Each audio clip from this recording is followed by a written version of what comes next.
Hi ನಮಸ್ತೆ ಎಲ್ಲರಿಗೂ S media ಚಾನಲಿನ ಮತ್ತೊಂದು ವಿಡಿಯೋಗೆ ಸ್ವಾಗತ ಸುಸ್ವಾಗತ.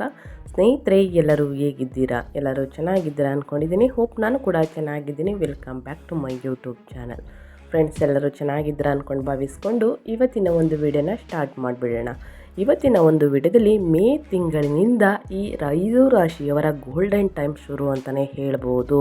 ಸೂರ್ಯನಿಂದ ಬಂಪರ್ ಲಾಭ ಹಾಗಿದ್ದರೆ 5 ರಾಶಿಯವರು ಏನೆಲ್ಲ ಅದೃಷ್ಟವನ್ನು ನೋಡಲಿದ್ದಾರೆ, ಯಾವ ದೇವರ ಕೃಪೆಯಿಂದ ಅದೃಷ್ಟವನ್ನು ಪಡೆದುಕೊಳ್ಳಲಿದ್ದಾರೆ, ಟೋಟಲ್ ಇನ್ಫಾರ್ಮೇಷನ್ನ ಇದೇ ವಿಡಿಯೋದಲ್ಲಿ ತಿಳಿಸ್ಕೊಡ್ತೀನಿ.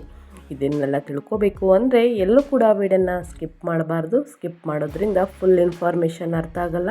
ಸೊ ಹಾಗಾಗಿ ಎಲ್ಲ ವಿಡಿಯೋದಲ್ಲೂ ತಿಳಿಸೋದಿಷ್ಟೇ, ಮೊದಲಿಂದ ಕೊನೆ ತನಕ ವಿಡಿಯೋನ ವಾಚ್ ಮಾಡಿ. ವಿಡಿಯೋದಲ್ಲಿ ಒಳ್ಳೆಯ ಮಾಹಿತಿ ಸಿಕ್ಕಿದ್ದಲ್ಲಿ ತಪ್ಪದೆ ವಿಡಿಯೋಗೊಂದು ಲೈಕ್ ಮಾಡಿ. ಇನ್ನೂ ನನ್ನ ಚಾನಲ್ನ ಸಬ್ಸ್ಕ್ರೈಬ್ ಮಾಡ್ಕೊಂಡಿಲ್ಲ ಅಥವಾ ಹೊಸದಾಗಿ ವಿಸಿಟ್ ಮಾಡಿ ಏನಾದರೂ ವಿಡಿಯೋ ನೋಡ್ತಿದ್ರೆ ತಪ್ಪದೇ ಸಬ್ಸ್ಕ್ರೈಬ್ ಮಾಡಿಕೊಂಡ್ರೆ ಇದೇ ರೀತಿ ಹೊಸ ಅಪ್ಡೇಟ್ನ ಪ್ರತಿನಿತ್ಯ ತಿಳ್ಕೊತೀರಾ. ಇದರ ಜೊತೆಗೆ ಸಾಕಷ್ಟು ಸರಳ ಪರಿಹಾರವನ್ನು ಕೂಡ ತಿಳಿಸ್ಕೊಡ್ತೀನಿ. ಅನುಸರಿಸಿದರೆ ಎದುರಾಗುವ ಕಷ್ಟ ಸಮಸ್ಯೆಗಳು ಮುಂದಿನ ದಿನಗಳಲ್ಲಿ ಎಲ್ಲ ನಿವಾರಣೆಯಾಗಲಿದೆ ಅಂತ ಹೇಳ್ತಾ, ಯಾರೆಲ್ಲ ಸಬ್ಸ್ಕ್ರೈಬ್ ಮಾಡಿಕೊಂಡು ಪ್ರತಿನಿತ್ಯ ವಿಡಿಯೋ ವಾಚ್ ಮಾಡ್ತಿದ್ದೀರಾ ಅವ್ರಿಗೆ ಥ್ಯಾಂಕ್ ಯು ಸೋ ಮಚ್ ಅಂತ ಹೇಳ್ತಾ ವಿಡಿಯೋದ ಕಡೆ ಗಮನ ಕೊಟ್ಬಿಡೋಣ. ಸ್ನೇಹಿತರೆ, ಗ್ರಹಗಳ ರಾಜನಾದ ಸೂರ್ಯನು ಇದೇ ಮೇ 11ರಂದು ತನ್ನ ನಕ್ಷತ್ರವನ್ನು ಬದಲಾಯಿಸುವ ಮೂಲಕ ಕೃತಿಕಾ ನಕ್ಷತ್ರವನ್ನು ಪ್ರವೇಶಿಸಲಿದ್ದಾನೆ. ಸೂರ್ಯನ ಈ ಸಂಚಾರದಿಂದ ಯಾವ ರಾಶಿಗೆ ಸೇರಿದ ಜನರ ಲಕ್ ಬದಲಾಗಲಿದೆ ಅನ್ನೋದನ್ನ ತಿಳಿಸ್ಕೊಡ್ತೀನಿ. ಜ್ಯೋತಿಷ್ಯ ಶಾಸ್ತ್ರದ ಪ್ರಕಾರ ಎಲ್ಲ ಗ್ರಹಗಳು ತಮ್ಮ ರಾಶಿ ಮತ್ತು ನಕ್ಷತ್ರವನ್ನು ಒಂದು ನಿರ್ದಿಷ್ಟ ಸಮಯದ ನಂತರ ಬದಲಾಯಿಸುತ್ತವೆ.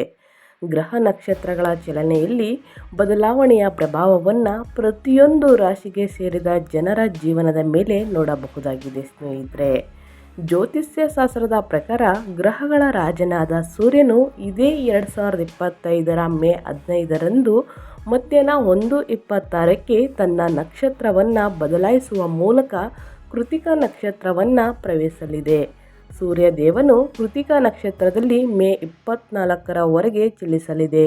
ನಂತರ ಮೇ 25ರ ಬೆಳಿಗ್ಗೆ 9:40ಕ್ಕೆ ರೋಹಿಣಿ ನಕ್ಷತ್ರವನ್ನು ಪ್ರವೇಶಿಸುವನು. ಹಾಗಾಗಿ ಸೂರ್ಯನ ನಕ್ಷತ್ರ ಬದಲಾವಣೆಯಿಂದಾಗಿ 5 ರಾಶಿಗೆ ಸೇರಿದ ಜನರು ತಮ್ಮ ಜೀವನದಲ್ಲಿ ದೊಡ್ಡ ಬದಲಾವಣೆಗಳನ್ನು ಹೊಂದುವರು. ಹಾಗಾಗಿ ಸೂರ್ಯನ ಈ ನಕ್ಷತ್ರ ಪರಿವರ್ತನೆಯಿಂದ ಕೆಲವು ರಾಶಿಯವರ ಅದೃಷ್ಟವೇ ಬದಲಾಗಲಿದೆ. ಆ ಲಕ್ಕಿ ರಾಶಿಗಳ ಬಗ್ಗೆ ಇಲ್ಲಿ ಸಂಪೂರ್ಣವಾಗಿ ತಿಳಿಸ್ಕೊಡ್ತೀನಿ. ಸ್ನೇಹಿತರೆ, ಮೊದಲನೇ ರಾಶಿ ಬಂದು ಮೇಷರಾಶಿಯವರಿಗೆ. ಮೇಷರಾಶಿಯ ಜನರಿಗೆ ಮೇ ತಿಂಗಳಿಂದ ಏನೆಲ್ಲ ಅದೃಷ್ಟವನ್ನು ನೋಡಲಿದ್ದಾರೆ ಅನ್ನೋದನ್ನ ನೋಡ್ತಾ ಹೋಗೋಣ. ಸೂರ್ಯನ ಈ ನಕ್ಷತ್ರ ಬದಲಾವಣೆಯು ಮೇಷರಾಶಿಗೆ ಸೇರಿದ ಜನರಿಗೆ ಸಾಕಷ್ಟು ಅನುಕೂಲಕರವಾಗಿರುವುದು. ಈ ನಕ್ಷತ್ರ ಬದಲಾವಣೆಯ ಅವಧಿಯಲ್ಲಿ ಸೂರ್ಯ ದೇವನ ವಿಶೇಷ ಕೃಪೆಯು ಮೇಷರಾಶಿಗೆ ಸೇರಿದ ಜನರ ಮೇಲೆ ಇರಲಿದೆ.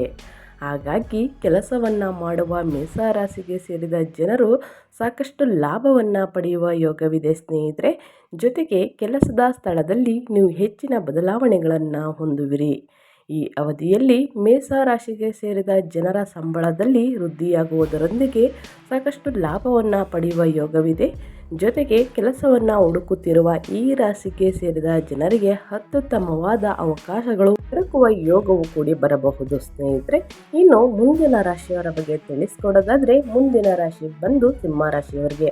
ಸೂರ್ಯದೇವನ ಕೃಪೆಯಿಂದ ಸಿಂಹರಾಶಿಯವರು ಏನೆಲ್ಲ ಅದೃಷ್ಟವನ್ನು ನೋಡಲಿದ್ದಾರೆ, ಯಾವುದರ ಬಗ್ಗೆ ಎಚ್ಚರಿಕೆ ವಹಿಸಬೇಕು ಅನ್ನೋದು ನೋಡ್ತಾ ಹೋಗೋಣ. ಸೂರ್ಯನು ಕೃತಿಕಾ ನಕ್ಷತ್ರವನ್ನು ಪ್ರವೇಶಿಸುವುದರಿಂದಾಗಿ ಸಿಂಹ ರಾಶಿಗೆ ಸೇರಿದ ಜನರಿಗೆ ಸಾಕಷ್ಟು ಶುಭ ಫಲಿತಾಂಶಗಳು ದೊರಕಬಹುದು. ಕೆಲಸ ಮತ್ತು ವ್ಯವಹಾರವನ್ನು ಮಾಡುವ ಈ ರಾಶಿಗೆ ಸೇರಿದ ಜನರು ಅಪಾರವಾದ ಯಶಸ್ಸನ್ನು ಗಳಿಸುವರು. ಸಿಂಹ ರಾಶಿಗೆ ಸೇರಿದ ಜನರ ಕುಟುಂಬ ಜೀವನದಲ್ಲಿ ಸುಖ ಶಾಂತಿ ನೆಲೆಸಬಹುದು. ನಿಮ್ಮ ಎಲ್ಲ ಕನಸುಗಳು ಈ ಸಂದರ್ಭದಲ್ಲಿ ನನಸಾಗುವುದು. ವ್ಯಾಪಾರವನ್ನು ಮಾಡುವ ಜನರಿಗೆ ಸಾಕಷ್ಟು ಲಾಭ ಗಳಿಸುವ ಯೋಗವಿದೆ. ಹಾಗೆ ಈ ನಿಮ್ಮ ಎಲ್ಲ ಕೆಲಸಗಳಲ್ಲಿನ ಅಡೆತಡೆಗಳು ದೂರವಾಗಬಹುದು. ಜೊತೆಗೆ ಪ್ರತಿಯೊಂದು ಕೆಲಸದಲ್ಲಿ ನೀವು ಸಂತೋಷಮಯವಾದ ಫಲಿತಾಂಶವನ್ನು ಗಳಿಸುವಿರಿ. ಸ್ನೇಹಿತರೆ, ಈ ಅವಧಿಯಲ್ಲಿ ಸಿಂಹ ರಾಶಿಗೆ ಸೇರಿದ ಜನರು ತಮ್ಮ ಕಠಿಣ ಪರಿಶ್ರಮಕ್ಕೆ ದ್ವಿಗುಣ ಫಲವನ್ನು ಪಡೆಯುವ ಯೋಗವಿದೆ. ಸಮಾಜದಲ್ಲಿ ನೀವು ಎಲ್ಲರ ಗೌರವಕ್ಕೆ ಪಾತ್ರರಾಗುವಿರಿ ಅಂತಲೇ ಹೇಳ್ಬೋದು. ಇನ್ನು ಮುಂದಿನ ರಾಶಿಯವರ ಬಗ್ಗೆ ತಿಳಿಸ್ಕೊಡೋದಾದರೆ, ಕನ್ಯಾ ರಾಶಿಯವರಿಗೆ. ಕನ್ಯಾ ರಾಶಿಯವರು ಕೂಡ ಸೂರ್ಯನ ಕೃಪೆಯಿಂದ ಏನೆಲ್ಲ ಅದೃಷ್ಟವನ್ನು ನೋಡಲಿದ್ದಾರೆ, ಯಾವುದರ ಬಗ್ಗೆ ಎಚ್ಚರಿಕೆ ವಹಿಸಬೇಕು ಅನ್ನೋದನ್ನ ನೋಡ್ತಾ ಹೋಗೋಣ. ಸೂರ್ಯನ ನಕ್ಷತ್ರ ಬದಲಾವಣೆಯಿಂದಾಗಿ ಕನ್ಯಾ ರಾಶಿಗೆ ಸೇರಿದ ಜನರು ಸಾಕಷ್ಟು ಲಾಭ ಮತ್ತು ಮಂಗಳದಾಯಕವಾದ ಫಲಿತಾಂಶವನ್ನು ಗಳಿಸುವರು. ಬಹಳ ಸಮಯದಿಂದ ಅಪೂರ್ಣಗೊಂಡಿದ್ದಂತಹ ಕೆಲಸ ಕನ್ಯಾ ರಾಶಿಗೆ ಸೇರಿದ ಜನರ ಕೆಲಸಗಳೆಲ್ಲವೂ ಈ ಅವಧಿಯಲ್ಲಿ ಪೂರ್ಣಗೊಳ್ಳಲಿದೆ. ನಿಮ್ಮ ಬುದ್ಧಿ ಮತ್ತು ವಿವೇಕದಲ್ಲಿ ಸಾಕಷ್ಟು ವೃದ್ಧಿಯನ್ನು ನೀವು ಹೊಂದುವಿರಿ. ಈ ಅವಧಿಯಲ್ಲಿ ನೀವು ನಿಮ್ಮ ಪ್ರೀತಿ ಪಾತ್ರರೊಂದಿಗೆ ಧಾರ್ಮಿಕ ಕಾರ್ಯಗಳಲ್ಲಿ ಹೆಚ್ಚಾಗಿ ಭಾಗವಹಿಸುವ ಅವಕಾಶ ಲಭಿಸಬಹುದು. ಕೆಲಸವನ್ನು ಮಾಡುವ ಕನ್ಯಾ ರಾಶಿಗೆ ಸೇರಿದ ಜನರಿಗೆ ಈ ಅವಧಿಯಲ್ಲಿ ಬಡ್ತಿ ಅಥವಾ ಸಂಬಳದಲ್ಲಿ ಹೆಚ್ಚಳವಾಗುವ ಉತ್ತಮ ಅವಕಾಶಗಳು ಪ್ರಾಪ್ತಿಯಾಗುವುದು. ಕನ್ಯಾ ರಾಶಿಗೆ ಸೇರಿದ ಜನರು ಈ ಅವಧಿಯಲ್ಲಿ ಪಿತ್ರಾರ್ಜಿತ ಸಂಪತ್ತಿಗೆ ಸಂಬಂಧಿಸಿದಂತೆ ಹೆಚ್ಚಿನ ಧನ ಲಾಭವನ್ನು ಪಡೆಯುವ ಯೋಗವಿದೆ ಅಂತಲೇ ಹೇಳ್ಬೋದು. ಹಾಗಿದ್ರೆ ಇಷ್ಟೆಲ್ಲ ಅದೃಷ್ಟವನ್ನು ನೋಡುವ ಕನ್ಯಾ ರಾಶಿಯವರಿಗೆ ಮುಂದಿನ ದಿನಗಳಲ್ಲಿ ಅಧಿಕ ಧನ ಸಂಪತ್ತನ್ನು ಕೂಡ ಗಳಿಸಲಿದ್ದಾರೆ ಸ್ನೇಹಿತರೆ. ಸೂರ್ಯದೇವರಿಗೆ ತಪ್ಪದೆ ಅಗ್ರ್ಯವನ್ನು ನೀಡುವುದರಿಂದ ಕನ್ಯಾ ರಾಶಿಯವರು ಮುಂದಿನ ದಿನಗಳಲ್ಲಿ ಅಧಿಕ ಧನ ಸಂಪತ್ತು, ಮನಸ್ಸಿಗೆ ನೆಮ್ಮದಿ ಸಿಗಲಿದೆ ಅಂತ ಹೇಳ್ತಾ ಮುಂದಿನ ರಾಶಿಯವರ ಬಗ್ಗೆ ತಿಳಿಸ್ಕೊಡ್ತೀನಿ.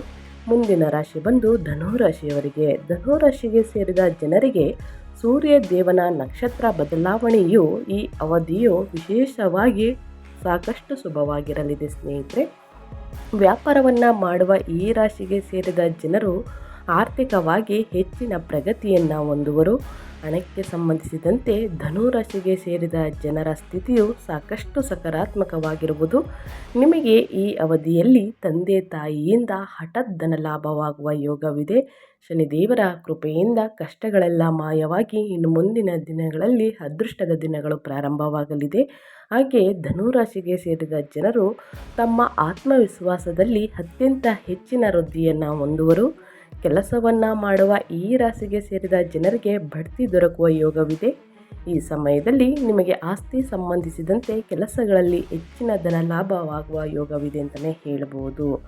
ಇನ್ನು ಮುಂದಿನ ರಾಶಿಯವರ ಬಗ್ಗೆ ತಿಳಿಸ್ಕೊಡೋದಾದರೆ ಕುಂಭರಾಶಿಯವರಿಗೆ. ಕುಂಭರಾಶಿಯ ಜನರಿಗೆ ಏನೆಲ್ಲ ಅದೃಷ್ಟವನ್ನು ನೋಡಲಿದ್ದಾರೆ, ಯಾವುದರ ಬಗ್ಗೆ ಎಚ್ಚರಿಕೆ ವಹಿಸಬೇಕು ಅನ್ನೋದನ್ನ ನೋಡ್ತಾ ಹೋಗೋಣ. ಸೂರ್ಯ ದೇವನ ನಕ್ಷತ್ರ ಬದಲಾವಣೆಯಿಂದಾಗಿ ಕುಂಭರಾಶಿಗೆ ಸೇರಿದ ಜನರಿಗೆ ಸಾಕಷ್ಟು ಅನುಕೂಲಕರ ಫಲಿತಾಂಶ ದೊರಕಬಹುದು. ಸೂರ್ಯದೇವನ ಕೃಪೆಯಿಂದಾಗಿ ಈ ರಾಶಿಗೆ ಸೇರಿದ ಜನರು ಉತ್ತಮ ದಿನಗಳು ಶುರುವಾಗಲಿದೆ. ಕೆಲಸವನ್ನು ಮಾಡುವ ಕುಂಭರಾಶಿಗೆ ಸೇರಿದ ಜನರಿಗೆ ಈ ಅವಧಿಯಲ್ಲಿ ಬಡ್ತಿ ದೊರಕುವ ಯೋಗವಿದೆ. ವ್ಯಾಪಾರವನ್ನು ಮಾಡುವ ಈ ರಾಶಿಗೆ ಸೇರಿದ ಜನರು ಆರ್ಥಿಕ ವಿಸ್ತರಣೆಯನ್ನು ಹೊಂದುವ ಯೋಗವಿರುವುದು. ಹಾಗೆ ಕುಂಭರಾಶಿಗೆ ಸೇರಿದ ಜನರು ಈ ಸಮಯದಲ್ಲಿ ಪಿತ್ರಾರ್ಜಿತ ಸಂಪತ್ತಿಗೆ ಸಂಬಂಧಿಸಿದಂತೆ ಹೆಚ್ಚಿನ ಲಾಭವನ್ನು ಗಳಿಸುವ ಸಾಧ್ಯತೆ ಬಹಳ ಹೆಚ್ಚಾಗಿರಲಿದೆ ಅಂತಲೇ ಹೇಳ್ಬೋದು. ಈ ರಾಶಿಯವರಿಗೂ ಕೂಡ ಶನಿದೇವರ ಕೃಪೆಯಿಂದ ಇದ್ದ ಕಷ್ಟಗಳೆಲ್ಲ ಮಾಯವಾಗಿ ಮುಂದಿನ ದಿನಗಳಲ್ಲಿ ಅದೃಷ್ಟ ಅಂತಲೇ ಹೇಳ್ಬೋದು. ಸ್ನೇಹಿತರೆ, ಈ 5 ರಾಶಿಯವರು ಇಷ್ಟೆಲ್ಲ ಅದೃಷ್ಟವನ್ನು ನೋಡಲಿದ್ದಾರೆ. ಇದರ ಜೊತೆಗೆ ಒಂದು 5 ಪರಿಹಾರಗಳನ್ನು ತಿಳಿಸ್ಕೊಡ್ತೀನಿ. ಅದನ್ನು ಅನುಸರಿಸಿದಲ್ಲಿ ಮುಂದಿನ ದಿನಗಳಲ್ಲಿ ಎದುರಾಗುವ ಕಷ್ಟವನ್ನು ಆದಷ್ಟು ತಡೆಗಟ್ಬೋದು ಅಂತಲೇ ಹೇಳ್ಬೋದು. ಹಾಗಿದ್ರೆ ಏನು ಪರಿಹಾರ ಅನ್ನೋದನ್ನ ನೋಡ್ತಾ ಹೋಗೋಣ. ಸೂರ್ಯದೇವನಿಗೆ ಮೊದಲನೇದಾಗಿ ಅಗ್ರ್ಯವನ್ನು ನೀಡಬೇಕಾಗುತ್ತದೆ ಸ್ನೇಹಿತರೆ. ಇನ್ನು ಅರಳಿ ಮರದ ಕೆಳಗಡೆ ದೀಪವನ್ನು ಬೆಳಗಿಸಬೇಕಾಗುತ್ತದೆ. ತಪ್ಪದೆ ಎಳ್ಳೆಣ್ಣೆ ಮತ್ತು ಸಾಸಿವೆ ಎಣ್ಣೆ ಮಿಶ್ರಿತ ಮಾಡಿ ದೀಪವನ್ನು ಹಚ್ಚೋದು ಉತ್ತಮ ಅಂತಲೇ ಹೇಳ್ಬೋದು. ಇನ್ನು ಶನಿದೇವರಿಗೆ ಪ್ರತಿ ಶನಿವಾರ ಶನಿದೇವರ ಸ್ತೋತ್ರವನ್ನು ಪಠಿಸುವುದು, ಇದರ ಜೊತೆಗೆ ಶನಿದೇವರಿಗೆ ಪ್ರಿಯವಾಗಿರುವ ಕಪ್ಪು ಎಳ್ಳಿನಿಂದ ದೀಪವನ್ನು ಬೆಳಗಿಸುವುದು ಉತ್ತಮ ಅಂತಲೇ ಹೇಳ್ಬೋದು. ಇನ್ನು ಬಡವರಿಗೆ ಮತ್ತು ನಿರ್ಗತಿಕರಿಗೆ ಕಪ್ಪು ಬಟ್ಟೆ ಎಳ್ಳನ್ನು ಪ್ರತಿ ಶನಿವಾರ ದಾನವನ್ನು ಮಾಡಬೇಕಾಗುತ್ತದೆ ಸ್ನೇಹಿತರೆ. ಆದಷ್ಟು ಬಡವರಿಗೆ ನಿರ್ಗತಿಕರಿಗೆ ದಾನ ಮಾಡುವುದು ಉತ್ತಮ ಅಂತಲೇ ಹೇಳ್ಬೋದು. ಈ ರೀತಿ ಮಾಡುವುದರಿಂದ ಮುಂದಿನ ದಿನಗಳಲ್ಲಿ ಕಷ್ಟಗಳೆಲ್ಲ ನಿವಾರಣೆಯಾಗಿ ಅದೃಷ್ಟವನ್ನೇ ನೋಡಲಿದ್ದೀರಿ. ಇದರ ಜೊತೆಗೆ ಪ್ರತಿ ಸೋಮವಾರ ಶುಕ್ರವಾರ ಶಿವನ ಮಂತ್ರವನ್ನು ಪಠಿಸುವುದು ಉತ್ತಮ ಅಂತ ಹೇಳ್ತಾ ಆದಷ್ಟು ನನ್ನ ಚಾನಲಲ್ಲಿ ಬರುವಂತಹ ಸರಳ ಪರಿಹಾರವನ್ನು ಫಾಲೋ ಮಾಡಿದರೆ ಮುಂದಿನ ದಿನಗಳಲ್ಲಿ ಎದುರಾಗುವ ಕಷ್ಟ ಸಮಸ್ಯೆಗಳೆಲ್ಲ ನಿವಾರಣೆಯಾಗಲಿದೆ ಅಂತ ಹೇಳ್ತಾ ನಾನು ವಿಡಿಯೋನ ಎಂಡ್ ಮಾಡ್ತಾ ಇದ್ದೀನಿ. ದಯವಿಟ್ಟು ಇವತ್ತಿನ ಒಂದು ವಿಡಿಯೋ ಇಷ್ಟ ಆಗಿದ್ದಲ್ಲಿ ವಿಡಿಯೋಗೊಂದು ಲೈಕ್ ಮಾಡಿ, ಇನ್ನೂ ನನ್ನ ಚಾನಲ್ನ ಸಬ್ಸ್ಕ್ರೈಬ್ ಮಾಡ್ಕೊಳ್ಳೋದನ್ನೇ ನೋಡ್ತಿದ್ರೆ ಅಥವಾ ಹೊಸದಾಗಿ ವಿಸಿಟ್ ಮಾಡಿನಾದರೂ ವಿಡಿಯೋ ನೋಡ್ತಿದ್ರೆ ತಪ್ಪದೇ ಸಬ್ಸ್ಕ್ರೈಬ್ ಆದರೆ ಇದೇ ರೀತಿ ಹೊಸ ಹೊಸ ಅಪ್ಡೇಟ್ನ ಪ್ರತಿನಿತ್ಯ ತಿಳ್ಕೊತೀರಾ. ಇದರ ಜೊತೆಗೆ ಸಾಕಷ್ಟು ಸರಳ ಪರಿಹಾರವನ್ನು ತಿಳಿಸ್ಕೊಟ್ಟಿದ್ದೀನಿ. ನಿಮಗೆ ಯಾವುದು ಬೆಟರ್ ಅನಿಸುತ್ತೋ ಆ ಪರಿಹಾರಗಳನ್ನು ಫಾಲೋ ಮಾಡಿ ಅಂತ ಹೇಳ್ತಾ ನಿಮಗೂ ಮತ್ತು ನಿಮ್ಮ ಕುಟುಂಬಕ್ಕೆ ತುಂಬಾ ಒಳ್ಳೆಯದಾಗಲಿ. ಶನಿದೇವರ ಆಶೀರ್ವಾದ ಸಿಗಲಿ, ಸೂರ್ಯದೇವರ ಆಶೀರ್ವಾದ ಸದಾ ಸಿಗಲಿ. ಮತ್ತೊಂದು ವಿಡಿಯೋ ಜೊತೆ ಮತ್ತೊಂದು ಹೊಸ ಹೊಸ ಅಪ್ಡೇಟ್ ತೊಗೊಂಡು ಬಂದು ತಿಳಿಸ್ಕೊಡ್ತೀನಿ. Thank you for watching.